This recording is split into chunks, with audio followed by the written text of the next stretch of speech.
Hi, everyone. Welcome to the Church of Christ Mind sermon sharing chat topic of discussion for the week. This week is a biggie. It's relationships. Yikes. So I'm asking, prayed for guidance on how to share this, prayed to have it be helpful and insightful. Yeah, because it's a big issue. Who doesn't need help with the issue of relationships? If you don't know if you know anyone who doesn't, let me know, and they can give the sermon, right? So relationships. Wow, how to navigate them, how to be in right alignment, and how to have them be happy. Really, yeah. So, as I said, I prayed on this, and the first thing that came to mind. I tried to tape. I started the tape a couple times and it didn't take. And I thought, So realigned a bit more, did a bit more prayer, and thought, the first thing that came to mind, because I've been thinking about a lot of the challenges of relationships, but the first thing that came to mind after aligning here was relationship is our salvation. Relationship is our salvation.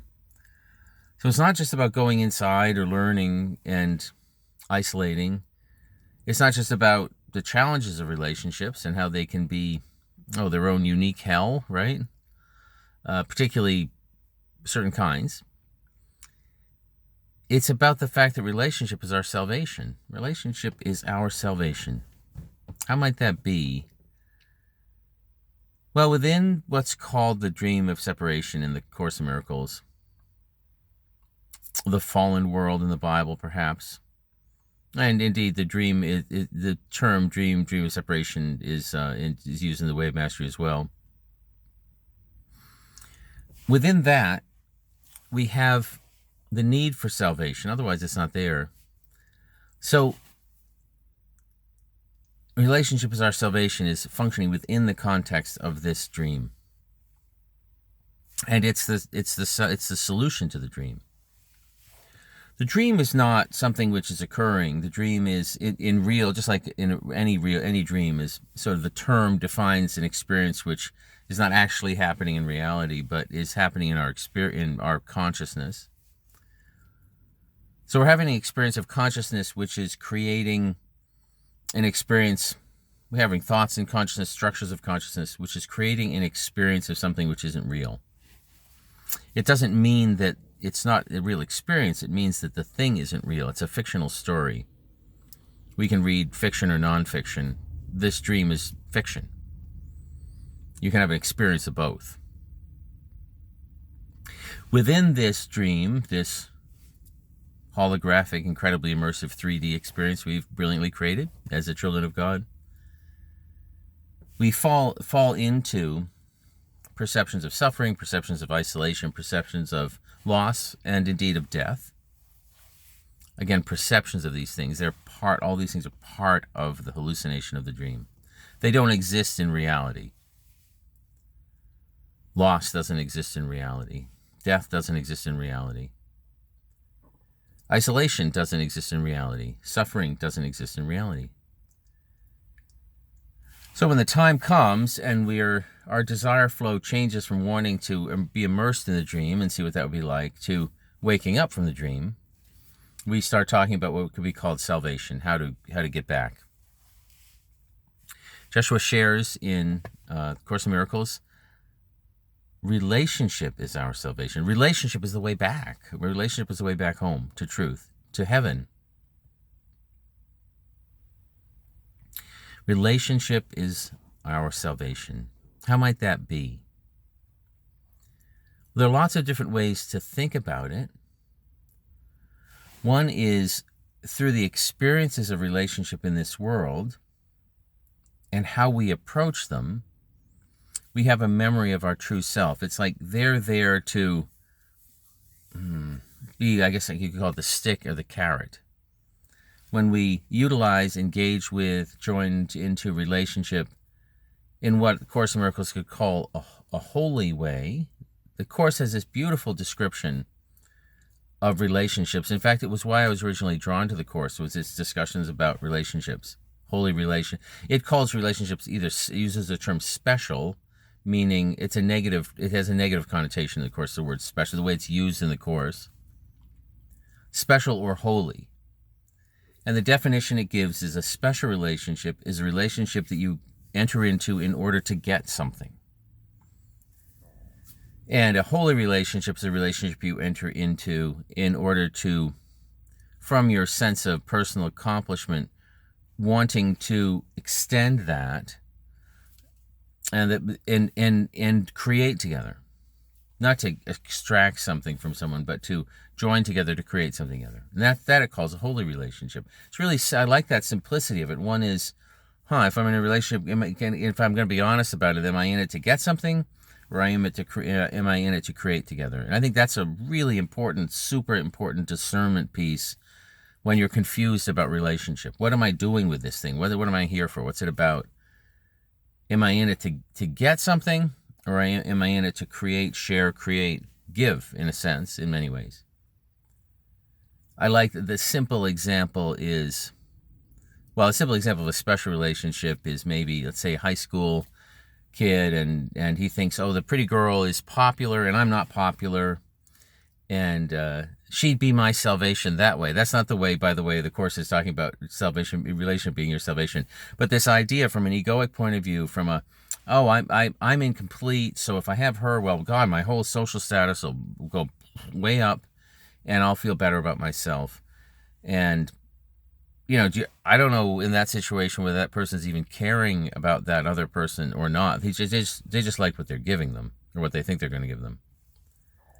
So and then they can be all covered up with egoic deception, and sex is an amazingly powerful tool for alignment or misalignment. And so special relationship, and this can be true of anything that's taking place, any type of relationship that's taking place, in which your goal is not to create, honor the person, honor the situation, honor the union, and create from that, give to the world, give to each other, but rather to take in order to find completion, to get completion by taking. Those relationships, special relationships, can become unbelievably painful and horrible because of the underlying guilt which is sensed from trying to take from another. For those interested in more reading about this, the Course has a fantastic section on this and gets into just how incredibly vicious this is. They actually talk about this perception of having a self which is seen as inferior and, in a sense, hated because of that, not special. Special means having more of, being better than. That's why it's used in a negative way, because God only creates equally. So this idea that, I'm not good enough, God didn't create me good enough, so therefore I need to go get the pretty girl or the popular guy or whatever it is. Or whatever it is, money, whatever it is, as adults, children, it doesn't matter. A relationship in which we're trying to extract, to get, in order to find completion. One of the problems with this is it enforces our sense of incompletion. And another problem with it is it's incredibly vicious and awful. That we're using that other being in order to get completion. It really means we don't care at all about them. We're just trying to get. It says in the Course, the special love relationship is the ego's most powerful ally. Special love relationship meaning a sexual relationship. 99% of the time. Sex is this powerful force ego seeks to control and dominate and control the use of.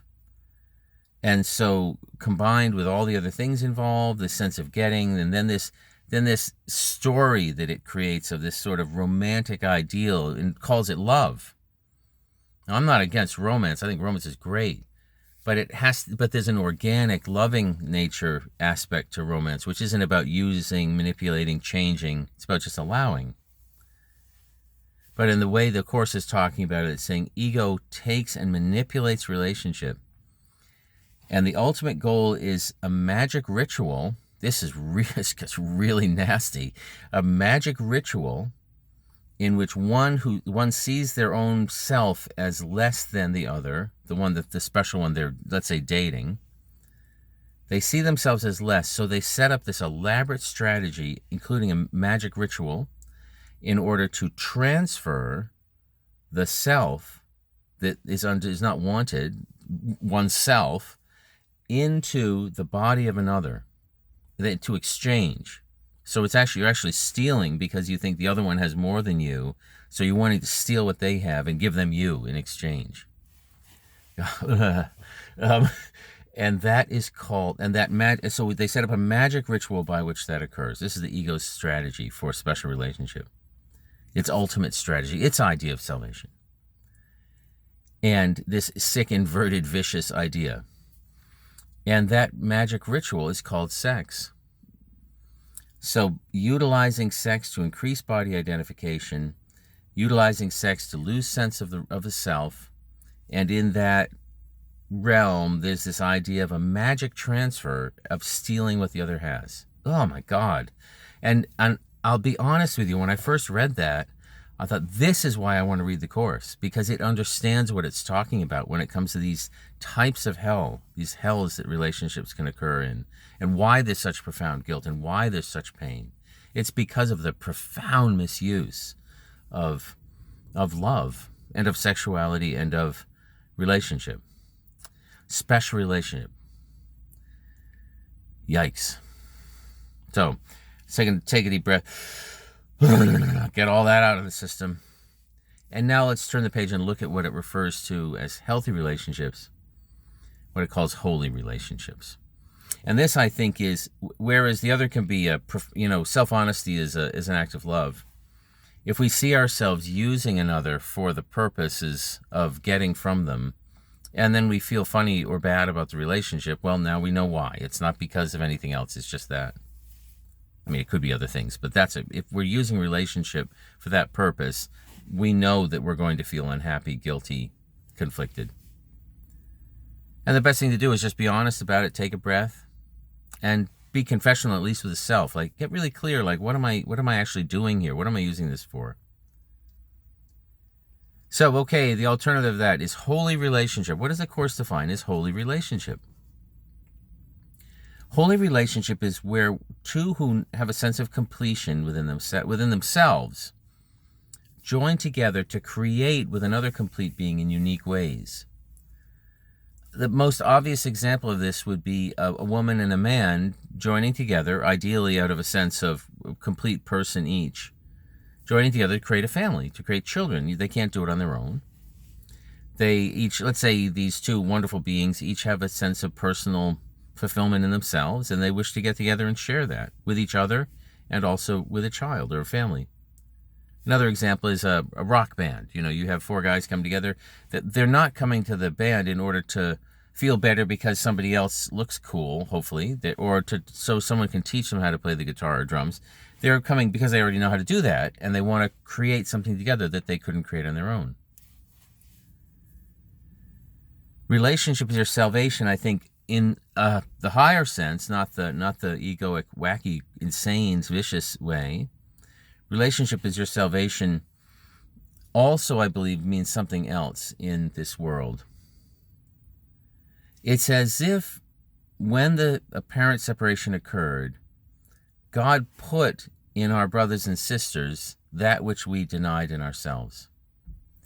You could say it's the things that we're judging in others often of the time, saying should be different, saying you don't think are okay. Judgment means a charge. It's not just a discernment.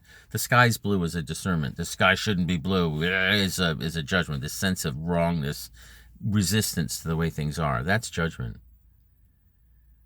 So when we judge another, often what they're doing is reflecting back to us the places in ourselves that need healing. And I think in that way, relationship is our salvation as well. Relationship will reflect back to us what we most need to have healed within ourselves. There's a beautiful section in the third lesson of the Way of Mastery about forgiveness. So forgiveness becomes an incredibly important part of this holy relationship, because instead of saying, oh, someone's doing something to me, as we discussed last time with forgiveness, someone's doing something to me, instead, what we're seeing is no one's doing anything to me because of the first axiom of the Way of Mastery. Nothing. I and I alone am creating my experience. No one's doing anything to me, but they're always doing something for me. So when we find out what the gift is, what they're doing for me, and if it seems like something's activating, like if we're in a forgiveness process, it's usually because something has disturbed us, or we felt, violated or whatever. So we're going through this process of it seeming like something's been done to us. Okay, if we're going to really own our stuff, we're going to accept the first action. We see that can't be the case. But also there's a sense of this something is being done for us. And what's the for us? What's the for? The for is the salvation part. And the for is that they're showing us the places in our own mind where healing is needed. So turn ourselves away from what we think is causing the problem, the slap in the face, whatever it is. And turn it towards the fact that we're judging that thing and why. Somebody shouldn't slap me in the face. Why? How do I know that? Maybe they should. And maybe they're, I don't know why. We don't know why. There's one of the most basic tenets of these teachings is I do not know what a single thing is or is for. So salvation, relationship is our salvation in that way, in that it points us towards, through the challenges it brings up, it points us towards the places in our own minds where healing is still required. So relationships. There's another level of it which occurs between what could be called the masculine and feminine dynamics. And these can be seen in a sense as sort of opposite or as complementary. To the extent that they're seen as opposite, I think we'll always have conflict. To the extent that they're seen as complementary, in a sense that both are needed for the whole. Now, you can come as a complete being, but still understand that your essence is designed to create with another. And that other has unique qualities. It doesn't mean that they're incomplete, but it means your joining creates a larger, could be called divine union. This doesn't need to be sexual. It can be energetic. But at the end, in the Mary Magdalene channeling in The Way of Mastery is perhaps the most profound lesson on relationship that I've seen and how it is our salvation. It's also perhaps the most beautiful teaching in the entirety of the Christ Mind teachings. Created this page called thewayofmastery.info. You can find it under the channeled section there. The entire channeling is available on YouTube. Mary Magdalene and Intimate Sharing, a channeling by Jeshua through John Mark Hammer, JM. In it, he shares that they came together, each masters of their own discipline. She was the master of the mystery schools. He had studied in India and other places. And they came together in their sense of completion in order to serve, and that is what created the ministry. They each had different roles in the ministry. Due to the times, Mary got obviously much less press. One image they had was of Jeshua sort of energetically changing someone's system dramatically, yanking something around. You could call it an exorcism in those days. They would have seen it as that way. But offering an alternative for radical shift. And then Mary holding space for that as the priestess to comfort and ground that process. This is a profound healing team. They also were married, according to this tape, but marriage having a very different perspective from the way that we tend to think about it. One of the most radical teachings in the Bible, I have it right here. I went and actually looked it up because I wanted to make sure I had the thing right. In it, Jeshua says, if anyone who is to come unto me must hate their mother and father, they must hate their brother and sister, they must hate their husband and wife, and indeed their own life. Well, that doesn't sound very friendly, does it? Here's a guy teaching about love, and that comes up in the middle of it. What the heck is that about? Well, what it's about is that when we, an aspect of ego mind, chooses to label something, we're labeling it in part. When we label it, we're going to want it to obey and fulfill the label. So if I have an idea for what I think wife should be, or if somebody has an idea of what they think husband should be, or mother, father, brother, sister, friend, president, whatever it is, if that person isn't fulfilling it, and this is why the closest relationships are often the most challenging, if that person isn't fulfilling it, then we resist their nature, and that God is flowing as what they are, And if that's not what I think sister or whatever it is should be, whatever the label is, then I'm going to seek to resist their change and to resist the expression of themselves as they are. And that's not loving. So it's in that way Joshua is saying, he says he's not asking you to hate the being that is the mother, the being that's the father, the being that's the brother and sister. He's asking you to hate the label that you've given them, which is restricting your capacity to love them. If you are to come unto Christ, unto Jesus, unto him, you can't bring these hateful labels which become hateful because we seek to restrict the action of others in order to maintain our own sense of identity. You know, the idea of a grandmother, you know, starts dating again, you know, who's been a widow for 20 years. It's like the whole family's like, what do you mean she's dating again? You know, does that mean she might, like, you know, oh my God, is she, you know, she gonna have sex? I mean, what the heck? You know, she's my grandmother. You know, that's the type of thing might freak a lot of people out. And then no, they don't feel as close to their grandmother anymore. Well, how is that honoring the being that she is and the sense of excitement and new life that she might be experiencing? Joshua explains really carefully in the Mary Magdalene channeling that each of them had really completely transcended this idea of husband and wife and marriage, that those labels were gone. They were there in complete service to the soul of the other in whatever way that might be required. He even says that he wasn't allowed to speak through the way of mastery channelings of the term marriage until it got to a certain point, and he could really say, listen, you know, I'm using this term, but it's not how the world has used it. It's not exclusive. It's not singling someone else to be special and more. It's coming together to utilize the union, the beauty, the comfort, the joy of the union to create greater love for others, greater spaciousness, greater holding, greater, you know, together we're greater than we are apart. And we utilize that for love, extending love into the world. There's this section in that teaching in which he says that Mary, as the priestess, was with me for an hour prior to my finally being taken by the Romans. Whipped, beaten, crucified, and dead, physically dead. So as he was being taken to be whipped, beaten, crucified, and killed, she was with him for an hour prior to this. I hope I get the quote right. Definitely a channeling worth watching. Says that she was with me as the priestess and ground into my being such profound currents of light and love.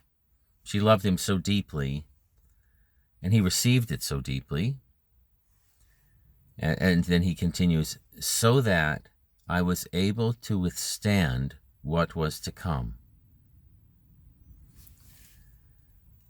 In that teaching, if nothing else was shared in the entire new age of spirituality, that would be enough, in my opinion, in many ways.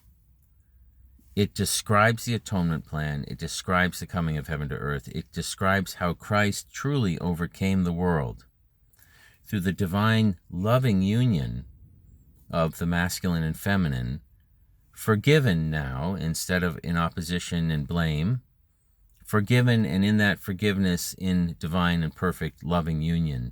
That divine union is the coming of heaven to earth.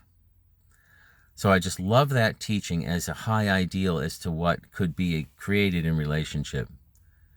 Given so much love unconditionally, and this can be between, you know, many different types of relationship. It doesn't have to be a marriage. This unconditional loving, giving that infuses so much love into one's being that they can withstand what is to come. Relationship is your salvation. I find that utilizing the question, you know, am I using this to get, or am I using this to create, helps me clarify when in those challenging, you know, confusing situations. Sex can be used to confuse. Oh, well, I don't know if I should be here or not. I'm so confused. Oh, and I love you so much, but the relationship doesn't feel right. Yeah, that's because you're using it. Simple. If you want to know what's going on, If you're unhappy in relationship, it's probably because you're using it to get something from the other. And if you're happy in it, kind of no matter what's going on, it's probably because you're using it to give something to the other, to give what you have so that you can create together. Love this guide to relationships. You're either in favor of, and you're for, in favor of meaning for, giving. I'm for giving. Right? Forgiving. And the other one is I'm in favor of, I'm for getting. I'm trying to get. Special relationship. So when you're in special relationship, you're forgetting. You're trying to get stuff, and you're forgetting who you are. You're forgetting yourself. You're forgetting reality. You're forgetting love. When you're forgiving and recognizing, hey, I'm creating all this myself. Relationship is working here as my salvation to remind me where I still have unloving thoughts in myself, where I'm feeling incomplete and therefore trying to get. Forgive the self, forgive the other. I'm in favor of giving. And in forgiveness, we return to the recognition that everything's being done for us. Relationship is our salvation.